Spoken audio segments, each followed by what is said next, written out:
ghosts, psychics, pendulums, curses, hexes.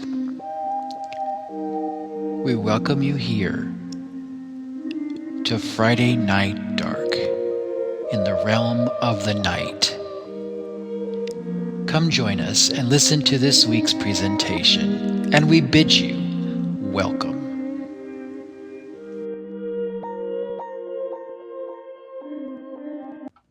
Good evening. This is Drew, and I welcome you back to Friday Night Dark. Hey, tonight I'm going to take it a little easy. What do you mean? Well, I'm just going to say that I'm going to recap a few things. I know at the beginning of the year, I did something extremely random, and I have a backstory to it. It goes something like this. During the latter half of December, I held a live on TikTok, and there was a very regular patron that was there. And I really want to point out that I do kind of miss the regularity that I had with that in my, as one person jokingly called it, my unemployed freedom. Now, to be honest with you, it's kind of an oxymoron in terms because in one instance, I was free to do what I was supposed to do, quote unquote, as one person said. But on the other hand, I was unemployed. And so it was kind of a tough time. A very somber and very quiet holiday season. And yet, I learned a little bit about what I thought was important, and that was, there was a focus on family, there was a focus on friends, there was a focus on finding a path. And, well, things started to turn and go in a better direction, I think. But that's, water under the bridge. But that's part of the backstory. Now, the Patreon I'm talking about, in a moment of being jovial, I said, hey, I'm going to give you a gift, and it's got extreme value to it. Now, I left a lot of things to chance because I kind of already had a lineup and an explanation to a lot of different things that were going on. And the lineup I had was partially complete.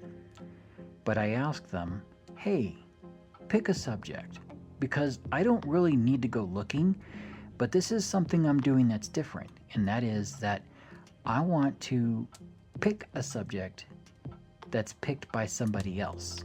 Now, ironically, I also picked another subject that was picked by someone else because they asked me to look into it.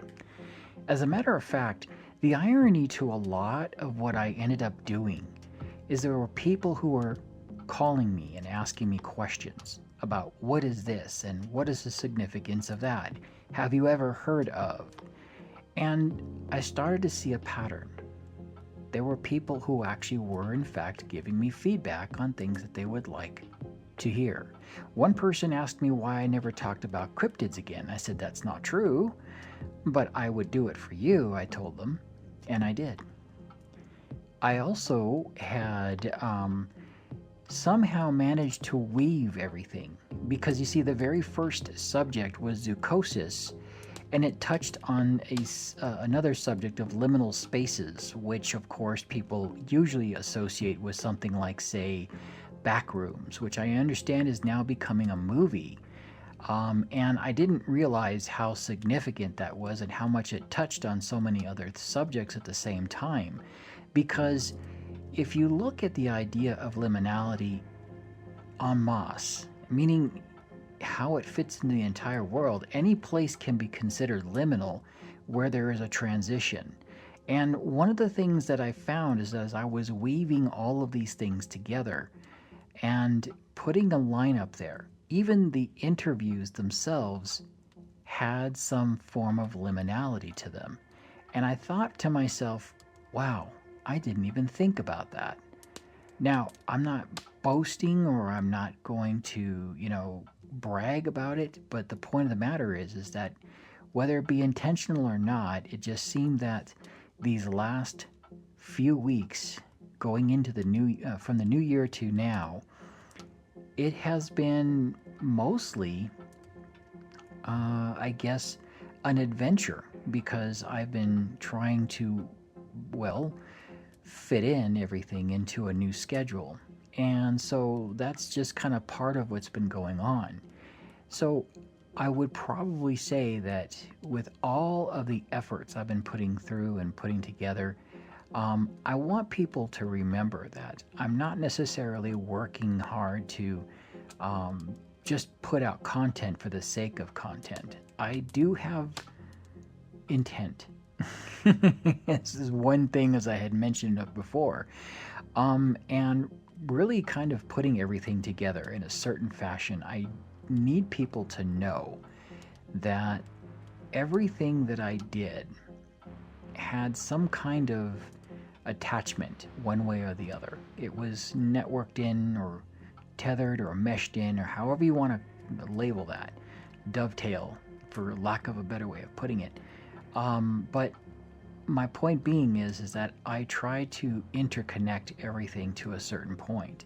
So even when I talked about Bimini Island and I talked about some of the other things that I've brought up, even Lupercalia in a sense, because there was in fact a change and transformation from something very dark and some traditions and superstition, should I say, that kind of came out of not only St. Valentine's Day, but also because, well, Friday the 13th in itself, because it happened not once but twice in the very beginning of the new year. I found myself looking at things differently. Now, there were some, other things that came on. People actually gave me feedback about how they thought I was selling out, but I told them, I said, if you really look at the big picture, what I was trying to do at that point is put things that were out there that people might want to hear, and for good reason. It's no joke when I keep telling people all the time, I never have to go looking for subjects. Subjects generally tend come looking for me. And it's proven itself time and again. For 3 years, since the inception of Nitrax, and everything that I've done with it, subjects have come stepping forward in one version or another, and for that matter have actually presented themselves not necessarily in a subtle manner, but it was almost as if it was a marching band constantly passing through. So I had no choice but to select the subjects that I did.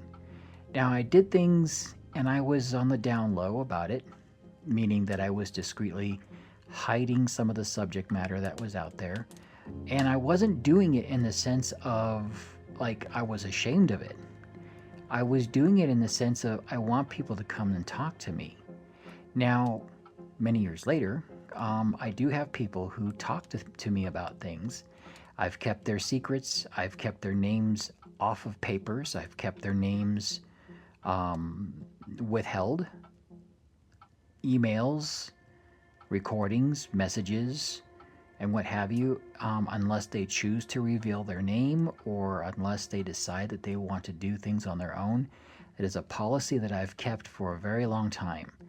And there are people that have come and gone that I still occasionally talk to and say hi, wave a hand out there and say hello. But ultimately, it is up to them if they choose to share or reveal, or for that matter, if they want to actually even discuss, even in a fashion where I present their stories. Now, I want to point out that every time that I talk to somebody, if they give me a handle, or if they give me a nickname, or if they would decide to go anonymous, and I use a name that is either given as a choice or I make one, these people have enjoyed that silence, meaning that as much as they want to talk about it, I know that if they were to share that information, it would draw attention they didn't want. And I'm happy to respect that. But again, it's a transformation because there are others who have actually decided to step out from behind that veil. And in some cases, they said it was a very liberating experience for them, because at that point, then it wasn't, it's like secrets out kind of thing, a coming out party, if you will. And everyone has their proclivities, but some I think are more of just, hey, this is not a subject that people openly talk about. And I've noticed there has been a transmission or transformation out there. And what I mean by that is that I'm seeing probably a lot more without me having to look for it. And not necessarily on the devices that I have or the devices in my hand, but rather just by going out and just seeing things. Some people actually capitalize on the idea that there is a growing attraction to the paranormal that's been kind of like an underlying current, and is kind of like the tides themselves, been brought forth by some feeling, or perhaps maybe some feelings of foreshadowing of things to come. Hopefully it's not the latter, but there you go. I remember having a conversation with someone that, actually, to be honest with you, that would have been Heather Two-Tone from Spookaholics. She said that people probably had become more aware of the idea that there's probably more there because of COVID. But I also argued that COVID probably created a situation, ironically, because there was more dead to speak of. And so because of that fact, a lot of people fell victim to the lack of care. Not necessarily like the medical field was lacking. I think that they did everything they could. But there was what people called a COVID burnout in the medical field. And what I mean by that is that some people, they were there so much that, and they didn't have any respite. They didn't have any kind of reprieve from the jobs that they had to do day in and day out, almost 7 days a week, 24/7. And they did so under the guise of that, that was their job. And they were required to come in. They weren't given a choice, just like folks that are in law enforcement or any other type of protection, like being a firefighter or perhaps being someone in an ambulance or someone that was even in the military. They didn't have a choice. They had to go out there because that was their job. And one of the things that I always thought was interesting is that knowing folks who worked in that field, how much they came home tired, how much they were feared by it, as well as they feared going to work. Not necessarily because of what they were going to get from it, but they were also fearful of what the behaviors were turning into. And I heard many horror stories, which is where I'm headed with this right now. Now, it's no secret that I still think there was enough energy that lives where I live that I kept asking, is there a ghost in the house? I've made a couple of subjects on the matter, and it's been an ongoing and continuing debate. There's people that still tell me that something happened and there was this event. I've had other people and animals that have come in and they've done things that don't make sense, from watching things to looking at something moving and not knowing what they're looking at. In some cases, I had the presence of mind to actually break out like an SLS camera app that I had on my phone. And there was a picture I took, and it was kind of weird because it looked like there was a person, a little stick figure person, and it was literally standing in front of a pet. And the pet was looking up in the direction, and the stick figure that was on the SLS camera was bent down like it was reaching for that pet.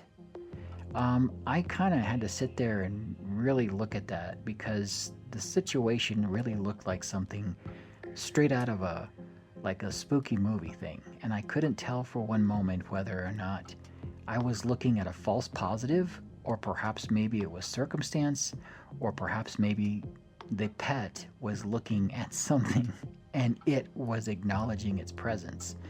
So I really don't know. I mean, I'm just going to call it for what it is. It was pareidolia. I still have the picture somewhere when I took it, and I wasn't sure if I wanted to share it. Matter of fact, I probably won't because I keep going back to that whole thing of that movie, The Life of Pi, and basically at the very end, the protagonist of that story says, "Would you much rather that I tell you the story of the tiger or the angry cook that got rid of everybody?" Yeah, that's pretty much how that is. So, I would much rather have the story of the tiger. And so it's going to be my own personal story, and somewhere, somehow, I still might weave that into one of the ghost stories. Now, previously, I told a ghost story while I was online, and I actually was able to engineer a way to record that story when I was live on TikTok. And it's something that I wanted to do. And I know that there's people out there that do this, but they borrow stories, and then what happens next is interesting, is that somehow it becomes their own. Now, I will certainly tell you that there's a lot of material that I go over and I get inspired to want to make up stories. And when I tell them, I always tell people this is based off of material that I found, but the story is still a story. And what people don't know, or people may know and just don't realize, is that some of the stories that I have told in the past, and I do have a page for it, it's called Ghostly Stories.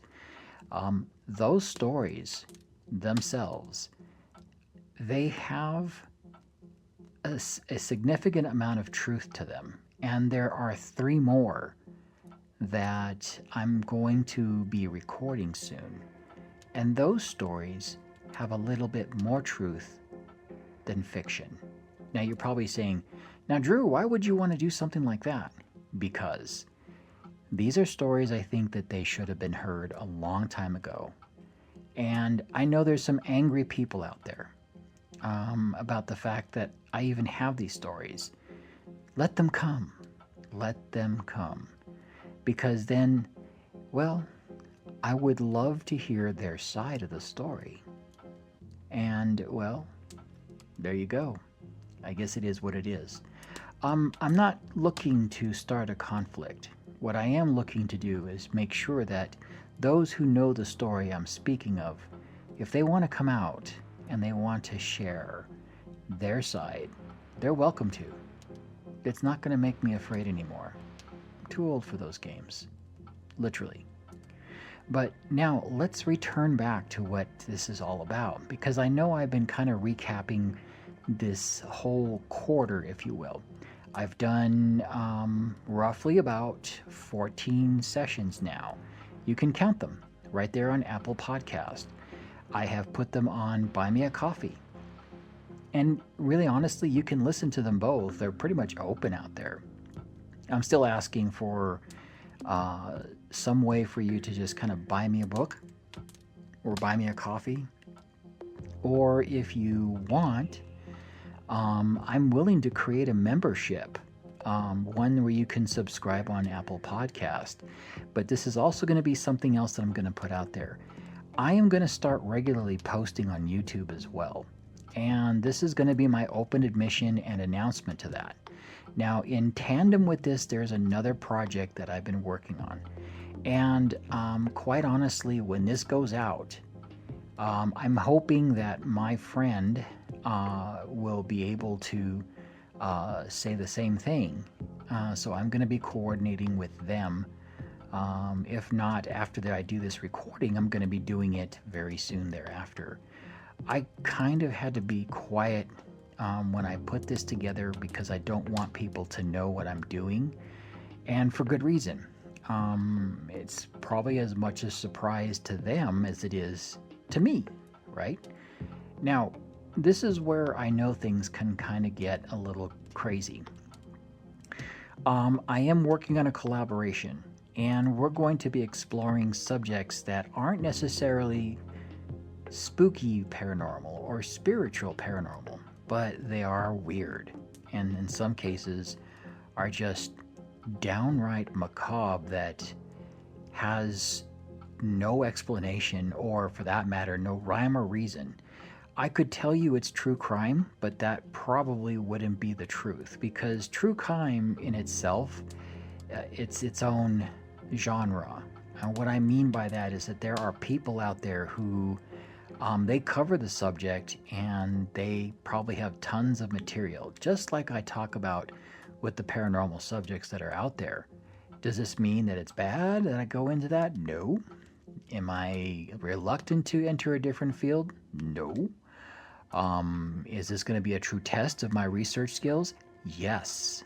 And for that matter, I think that it's a good branching out because I find sometimes that history, and I've said this in the past, and in some cases, true crime and the paranormal walk hand in hand. They're the friends that secretly meet in the park in the dead of night, swing on the swings together, and laugh and talk about things, and then share in ways that we probably wouldn't think about because they have the time to consider what should be laying before the public and what should be made known, and for that matter, what should be never discussed. If you don't believe me, take a good look at some of the mysteries that still haven't been solved to this day. I could talk about Amelia Earhart or MH370. Everyone talks about how technology can't lie and can't be lost. And yet, I can tell you how many times technology is lost, how many times lives have disappeared. We could talk about other people who have basically gone missing, and people will just, dismiss it to the idea of being trafficked, only to find out that that wasn't even the truth either. But these subjects exist, and it's horrifying in and of itself because they are the sides and the ugliness of humanity that manifest in such ways that it makes the paranormal pale in some ways. Because with an unexplained type of event that takes place, whether it be from the dead or some kind of divination or perhaps a psychic phenomenon, perhaps even if it was alien or cryptid induced, they have some limitation to what they will and can do. But when you have the ugly side of humanity show up, there's no holds barred. And I think that's the part that I think is probably a little bit more scarier than the things that I've brought up. And honestly, it has its own intensity. I was told a long time ago I needed to rein my stuff back. Not because I was being scary or being paranormal, it's because at the same time I was running all these things going on and all these scary subjects I was dreaming up, I had a radio station that I was playing music on, and, well, it was just the opposite. If anyone ever likes lo-fi, for that matter, they'll know. You're playing stuff, you're doing things with that playing in the background. And then you have a commercial about someone doing a paranormal subject on Friday nights. Yeah. But to my defense, I also had what I called mindful moments, and I still intend on bringing that back in a way. I found out that I had a secret audience, and there were people who kept asking me when I was going to bring it back. I have given them tracks that I've created, and I've let them have them because I figured they needed them. And the folks, plural, that did implore me to do stuff for them, I was able to not only make things for them, but then I was also able to do a little added extra. They had a track they could actually get to and download that, free of charge, was all mixed as if they were listening to NiTrax. And I told them, put it into a playlist on whatever it is that you got. If it's an MP3 player, if it happens to be some kind of music program you have that you can upload those tracks into and let them play at random, and I know they're out there, then they could certainly just listen to them at their own leisure. Will I do this with the general public? Probably, but not yet. But my point being is that it was in fact a goal to bring that back and share for a way for people to disconnect. So as much as I was into the unexplainable and the mysteries of the beyond, if you will, I found myself ensconced in things that were kind of like a contradiction, and yet they live together. But it goes back to what I was saying before. True crime and history and the paranormal are secret friends, and they share a lot, and they do decide what is and what isn't shared, and what it is that becomes known and what will be allowed to be solved. And it happens more often than people think. Now, one thing for sure that I would probably add into this is that the ugliness of humanity and the things that can happen does play into that factor. And I think that the best secrets are the ones where only one knows and everyone else, they're not living anymore. So I would probably tell you right now that as I do this recap and I let you know that yes, there are things coming and there is a ship sail on the horizon that's growing larger, it means that as time moves on, those subjects are going to come forth. And I'm going to start with a few things that I know. And then there's also going to be the few things that I'm going to work on that will be a collaboration.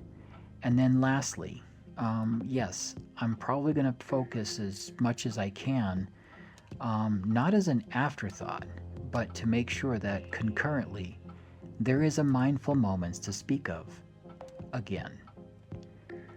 Now, if you have any suggestions, or if you want, you're always welcome to actually reach out.